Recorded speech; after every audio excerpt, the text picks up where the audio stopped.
मंगल मूर्ति सद्गुरु मिलवे सर्वाधार। मंगलमय मंगल करन हुइनो बारंबार। धन्य धन्य सद्गुरु सुखद महिमा कही न जाए। जो कछु कहो तुम्हारी कृपा मोते कछु न बसाए। समवेत समादरणीय सज्जन वृंद, आदरणीय माताओं तथा भक्तिमती बहनों,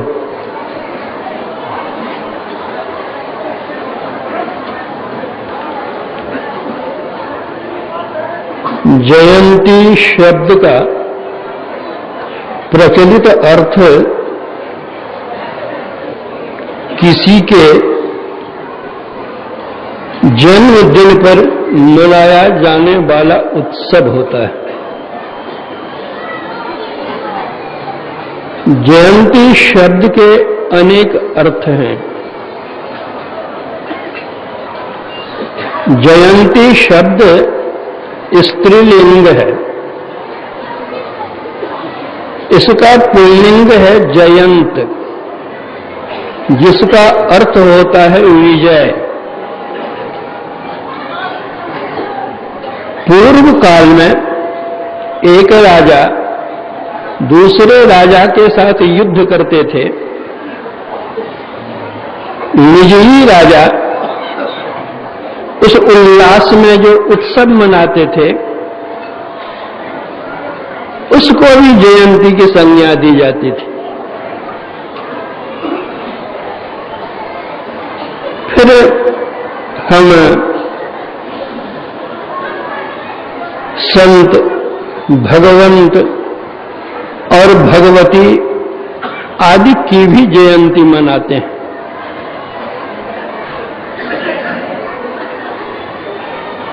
मर्यादा पुरुषोत्तम भगवान श्री राम की जन्म तिथि चैत्र शुक्ला नवमी थी, तो हम लोग उस तिथि में भी उनकी जयंती मनाते हैं। भगवान श्री कृष्ण की जन्म तिथि भाद्र कृष्ण अष्टमी पड़ती थी, तो उस तिथि में भी उनकी जयंती हम मनाते हैं। कुछ लोग कहेंगे कि श्री राम और श्री कृष्ण ये दोनों भगवान तो थे ही, राजा भी थे, और राजा होने के नाते भगवान श्री राम ने राजा रावण से युद्ध कर उसे पराजित किया। भगवान श्री कृष्ण भी राजा थे और उन्होंने मथुरापति कंस को पराजित किया। इसलिए उनकी जन्म तिथि पर हम लोग जयंती उनकी मनाते हैं। किंतु हम तो भगवान महावीर, भगवान बुद्ध, संत कबीर साहब, गुरु नानक देव जी, गोस्वामी तुलसीदास जी आदि संतों की भी जयंती मनाते हैं। तो इन महापुरुषों ने किसके साथ युद्ध किया? संत के तो कोई शत्रु होते नहीं, फिर युद्ध किनके साथ और विजय कैसी? और विजय नहीं तो फिर जयंती कैसी?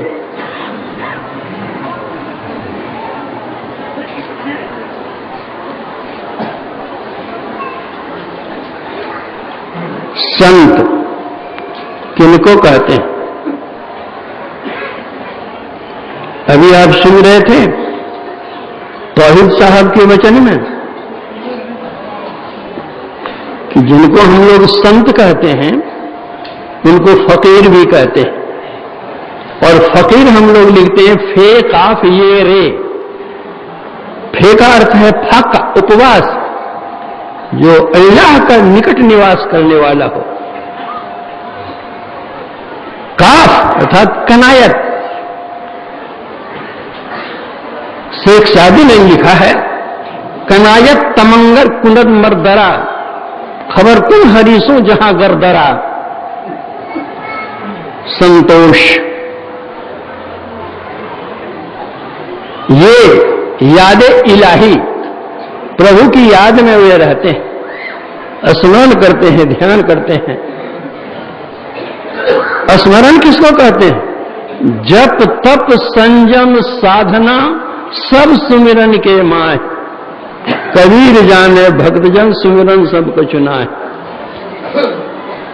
वे पहुंचे हुए होते हैं, लेकिन फिर भी अपने भक्तों के लिए रे अर्थात रियाज, अभ्यास करके दिखलाते हैं कि हम भी करते हैं, तुम भी करो।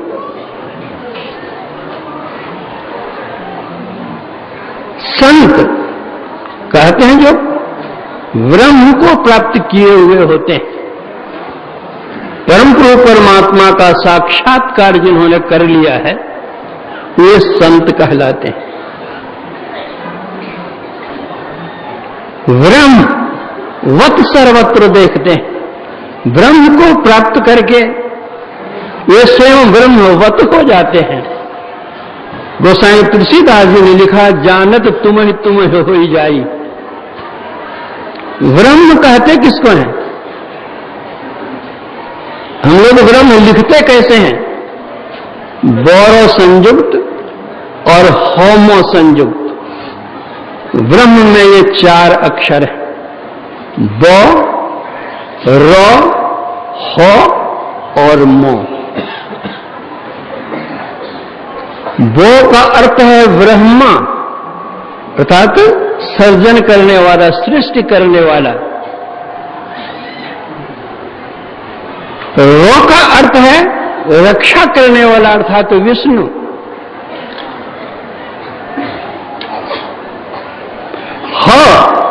हो का अर्थ है हर, हरण करने वाला शंकर।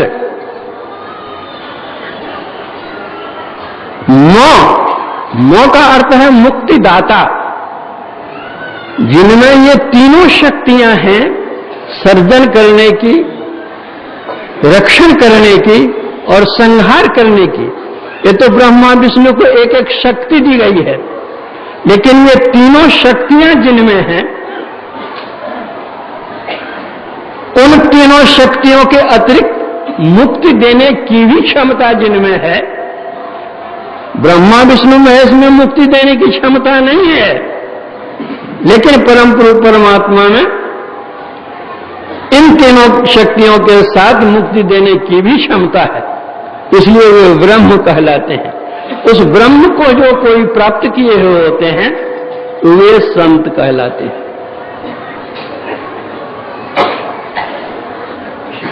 जिनको हम लोग संत कहते हैं या फकीर कहते हैं, उन्हीं को सेंट भी कहा जाता है। सेंट शब्द का अर्थ संत होता है और सेंट का अर्थ सुगंध भी होता है। तो जो सेंट होते हैं उनमें सेंट होती है, अर्थात जो संत होते हैं उनमें सुगंधी होती है। वो क्या इतर फूले लगाए होते हैं? नहीं, पंच पापों का वो परित्याग किए हुए होते हैं, इसकी सुगंधी होती है। हम लोगों में तो 5 पापों की दुर्गंधी निकलती रहती है, हम लोग संत कैसे हो सकते हैं?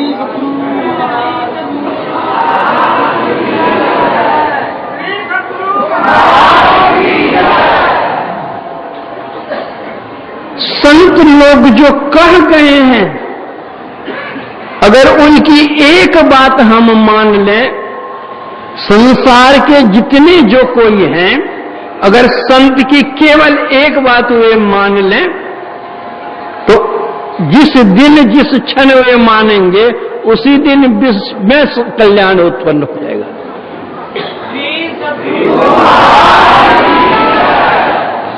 कुरान शरीफ में लिखा है, अल्लाह सर्वव्यापक है, उत्तर दक्षिण पूर्व पश्चिम सब उसके हैं, सब उस ओर वे देखते हैं। संतों का ज्ञान, आपका वेद उपनिषद संतों की वाणियां क्या कहती है? ईश्वर सर्वव्यापक। अतोहित शब्द का अर्थ ही होता है एक ईश्वर। एक ईश्वर में विश्वास करने के लिए बतलाया जाता है।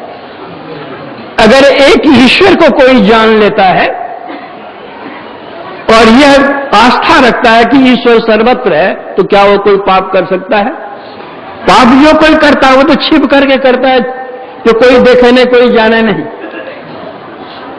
लेकिन जब उसके अंदर में यह विश्वास हो जाए कि ईश्वर सर्वव्यापक है, सब देखता है, तो क्या वो पाप करेगा? कभी नहीं कर सकता। संत लोग कहते हैं झूठ नहीं बोलो, चोरी नहीं करो, नशीली किसी चीज का सेवन नहीं करो, हिंसा नहीं करो, व्यभिचार नहीं करो। इन 5 पापों की मनाही संत लोग बतलाते हैं।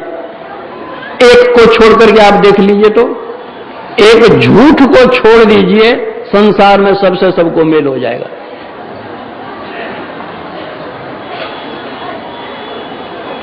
सब कोई जितने हैं सबके सब सत्य बोलना सीख लें। सब कोई सत्य बोले। न लड़ाई है, न झगड़ा है, न कलह है, कुछ भी नहीं। संत कहते हिंसा मत करो। आज क्या है?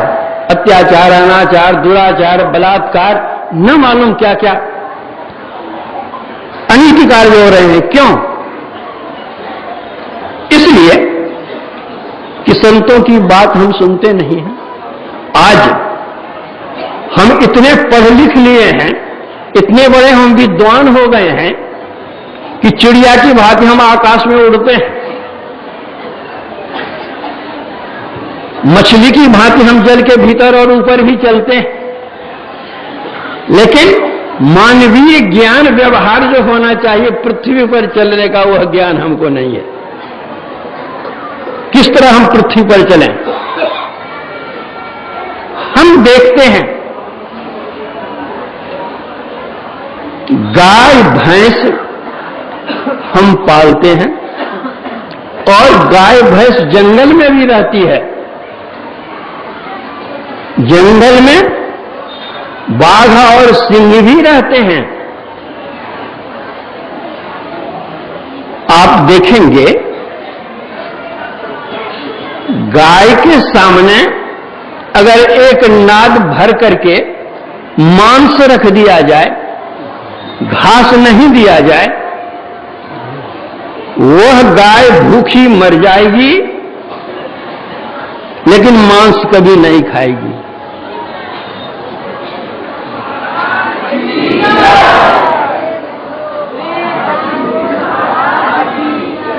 एक बाघ सिंह के सामने आप हरी हरी घास का बोझा रख दीजिए और कुछ खाना नहीं दीजिए, वह बाघ सिंह भूखा मर जाएगा, लेकिन घास नहीं खाएगा।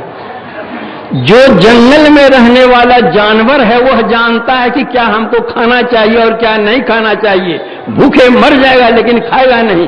लेकिन हम अपने को विद्वान, ज्ञानवान, विज्ञान से भरे हुए सब कुछ जानते हैं, लेकिन हम यह नहीं जानते कि क्या हमको खाना चाहिए और क्या नहीं खाना चाहिए।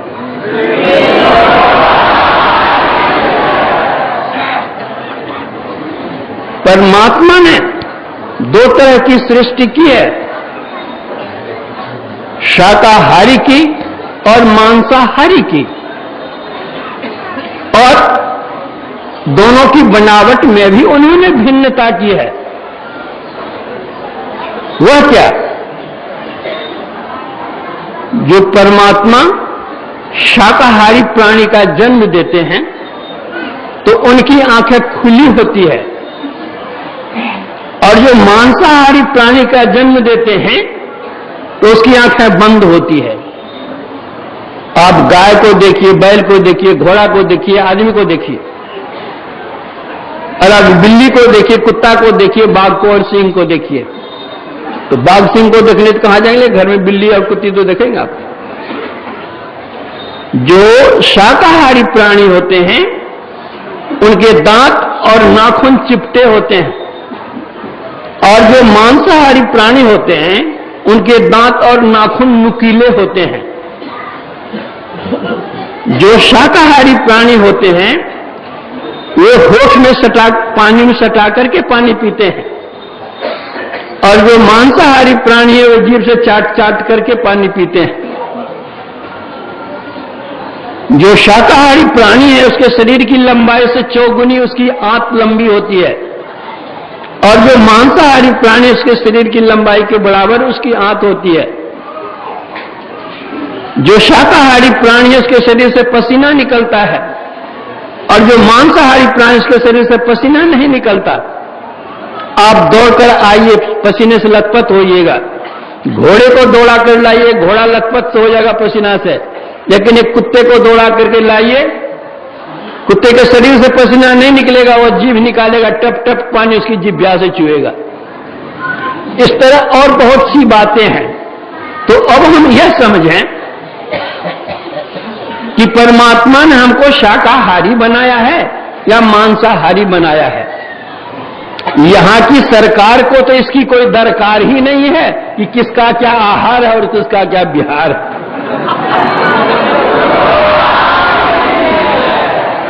लेकिन जिस सरकार के दरबार का यह नियम है, उनके नियम का जो उल्लंघन हम करेंगे उस दरबार में हम सजाबार होंगे, कोई बचाने वाला नहीं होगा।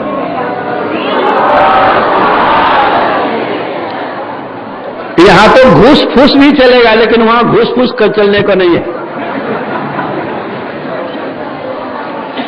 इतना ऊंचा ज्ञान संतों ने दिया है। आज यदि हम कहें कि हरिद्वार चले जाओ, ऋषिकेश चले जाओ, बद्रीनाथ चले जाओ, वहां पर भगवान बैठे हुए हैं, मिल जाएंगे। जो समय लगे, जो खर्च लगे, जो परिश्रम लगे, सब जाएंगे दौड़ करके वहां पर हम। लेकिन संत लोग कहते हैं दौड़ते का हो, भगवान परमात्मा तुम्हारे अंदर में है, उसके लिए हम कुछ करने के लिए तैयार नहीं है।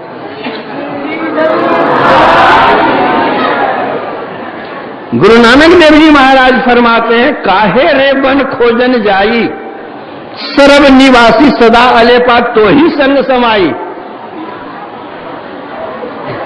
संत कबीर साहब कहते, कस्तूरी कुंडल बसे मृग ढूरे बन माय, ऐसे घट में पीव है दुनिया जाने नाय। समझे तो घर में रहे पर्दा पलक लगाए, तेरा साहब तुझ में अनत कहूं मत जाए। संत दादू दयाल जी महाराज, सब घट में गोविंद है, संग रहे हरि पास, कस्तूरी का मिरग जो सुन सुन फिरे घास।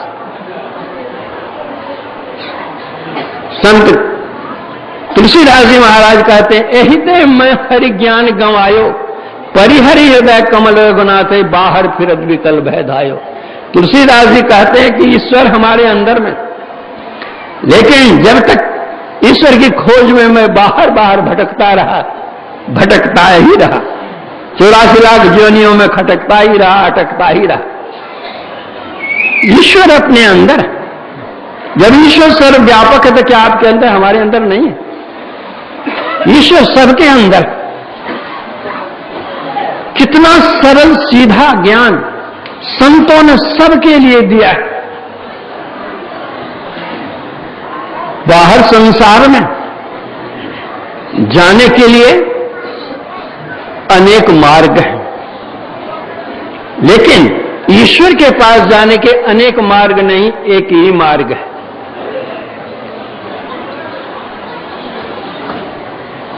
लोगों के बनाए हुए रास्ते में परिवर्तन होता है, किंतु परमात्मा का बनाया हुआ रास्ता जो, उसमें परिवर्तन नहीं होता। आप देखते हैं जितनी सवारियां चलती हैं सबके ऊपर चालक रहते हैं, लेकिन आज ट्रेन दुर्घटना तो कल प्लेन दुर्घटना, तो बस दुर्घटना, कार दुर्घटना। सवार है चला रहा है, फिर दुर्घटना क्यों? लेकिन वह चालक कैसा है? पृथ्वी चलती है जो उसका रास्ता है, चल रहा है, जब से बनी है पृथ्वी, पृथ्वी चल रही है, कभी कोई दुर्घटना नहीं हुई है। सूर्य चंद्र तारे असंख्य हैं, असंख्य तारे अपने अपने रास्ते पर सब चल रहे हैं। तारे से तारे में कभी टकराव नहीं है, कभी दुर्घटना नहीं है। वह चालक कैसा है? वह चालक हमारे जैसे बालक नहीं है।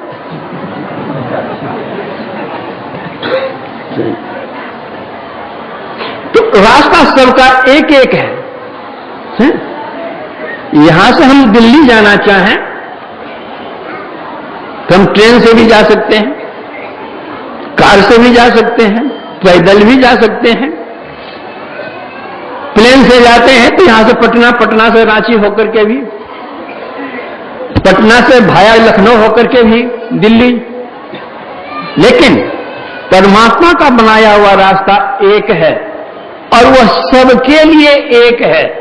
वह हिंदू हो, मुसलमान हो, जैन हो, बौद्ध हो, सिख हो, ईसाई हो, यहूदी हो, जो कुछ भी हो, मानव मात्र के लिए, प्राणी मात्र के लिए रास्ता एक। आप कहेंगे कि संतों ने किस पर विजय प्राप्त की थी जो आप संत के लिए कह रहे हैं और उनकी जयंती मना रहे हैं?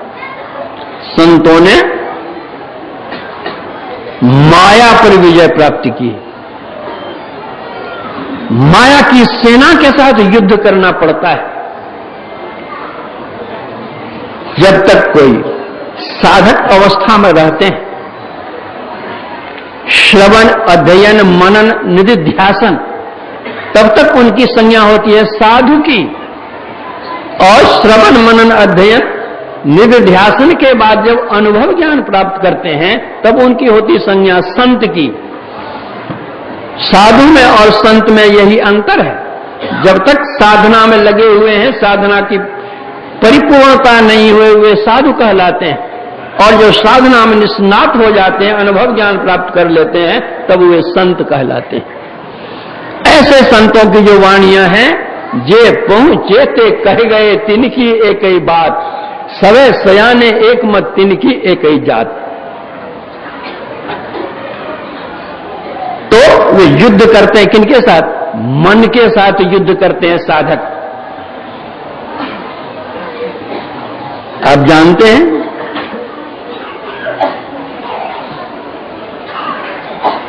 सासाराम का रहने वाला एक मुसलमान का लड़का, उसका नाम था फरीद। वह बंगाल में एक नवाब के यहां नौकरी करता था, सिपाही में। बंगाल में बहुत शेर होते हैं। एक शरीर का भी वो हट्टा-कट्टा बलवान था। एक दिन एक तलवार के वार से उसने एक शेर को मार दिया और फरीद खां से अपना नाम रख लिया शेर खां। उस बंगाल के नवाब को मार करके वो बंगाल का नवाब बन गया। उस समय दिल्ली में हुमायूं बादशाह थे। उसने कर मांगा, इन्होंने कर दिया नहीं बल्कि ऊपर चढ़ बैठा। दोनों लड़ गए। हुमायूं बादशाह को भागना पड़ा। शेर खां ने पीछा किया। करते करते दिल्ली के तख्त पर जाकर वो बैठ गया पुरुषार्थ करके और अपना नाम शेर शाह रखा। तो एक शेर को मारने वाला फरीद खां शेर शाह हो गया, भारत का बादशाह हो गया। लेकिन 40 शेर का एक मन होता है, उस मन को जो मारता है वो तो संसार का बादशाह होता है।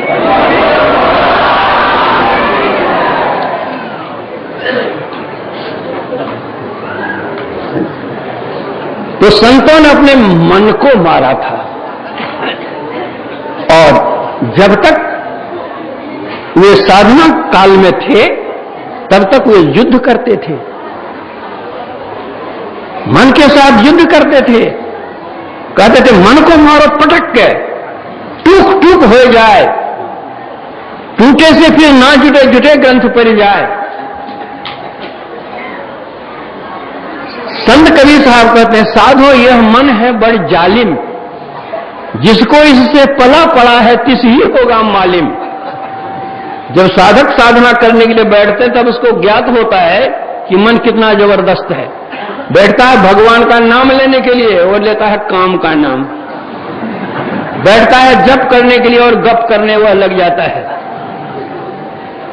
मन के ऊपर जो अनेक जन्मों के संस्कार पड़े हुए हैं उसको धोने में समय लगता है। अभी आप सुन रहे थे पूर्व वक्ता के संग में कि दिल का हुजरा साफ कर जाना के आने के लिए सदानंद बाबू कह रहे थे, ध्यान गैरों का उठा उसको बिठाने के लिए, एक दिल लाखों तमन्ना उस पे और ज्यादा हविस, फिर ठिकाना है कहां उसको टिकाने के लिए। युद्ध करना पड़ता है। यह क्या है? देखने में तो आता है ना। भगवान महावीर और भगवान बुद्ध ने कहा, जो सहस्रं सहस्रे न संगामे मानुषे जिने एकाहम ये मत्तानन। कोई संग्राम में हजारों बार हजारों आदमी को जीत ले, उससे कहीं संग्राम विजयी वह है जो एक अपने को जीत लेता है। जो अपने को जीत लिया वो सबसे श्रेष्ठ हो। तो वह कौन है? वह मन को जीते। भगवान बुद्ध ने कहा, हमारा मन ही हमारा शत्रु है, हमारा मन ही हमारा मित्र है। कुमार पर लगा हुआ मन हमारा शत्रु है, और ऐसा बड़ा शत्रु है कि हमारा शत्रु बाहर का कोई उतना कष्ट नहीं पहुंचा सकता, उतना दुख नहीं पहुंचा सकता जितना संग में रहने वाला ये मन कर सकता है।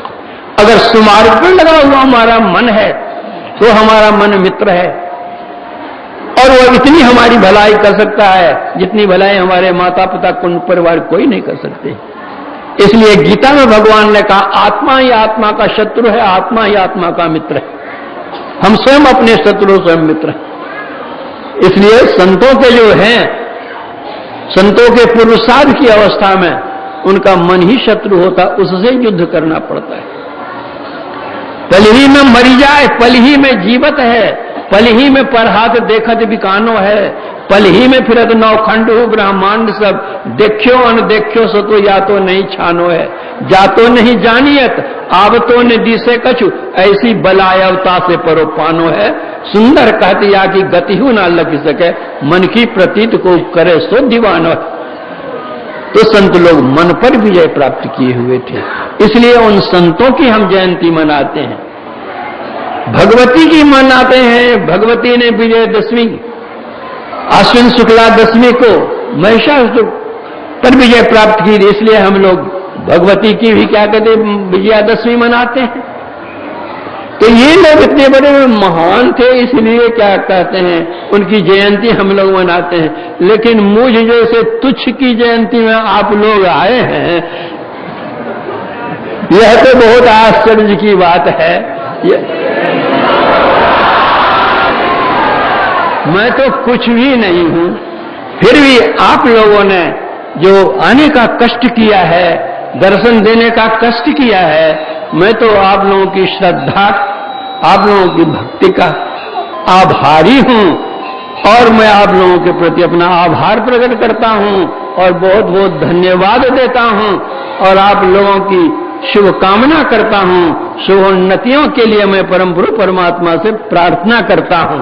इतना कह करके मैं अपने प्रवचन में विराम देता हूं।